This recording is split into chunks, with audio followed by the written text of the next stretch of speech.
Present trending topic ఏంటంటే Trump tariffs. ఎక్కడ చూసినా ఈ 25% టారిఫ్స్ అన్నాడు, 25 నుంచి ఇప్పుడు 50% టారిఫ్స్ అంటున్నాడు. అమెరికాలో ఏమేం ప్రోడక్ట్స్కి ఈ టారిఫ్ అప్లికబుల్ అవుతుంది? ఫస్ట్ ద బిగ్గెస్ట్ ఇండస్ట్రీ వచ్చేసి టెక్స్టైల్స్ అండి.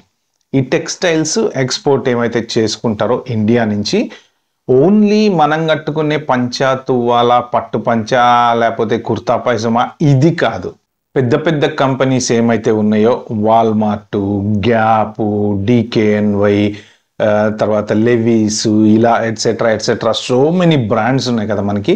ఈ బ్రాండ్స్ అన్నీ కూడా వీళ్ళు ఏంటంటే ఇండియా నుంచి బట్టలు తెప్పించుకుని అమ్ముతారనమాట. మనం అమెరికాలో $50, $60 పెట్టి కొనుక్కునేటువంటి షర్టు ఇండియాలో తిరువనంతపురంలోనో లేకపోతే ఇంకెక్కడో తయారు చేసి తీసుకొచ్చినటువంటి షర్టు. వాళ్ళకి ఏంటంటే చీప్ లేబర్ అనేది ఉంటుంది కదా. ఇండియాలో మీకు ఒక మిషన్ కుట్టేవాడికి ఇండియాలో మీకు ఎంత శాలరీ ఇస్తారండి? మ్యాక్సిమం ఒక 10-15,000 మంత్లీ.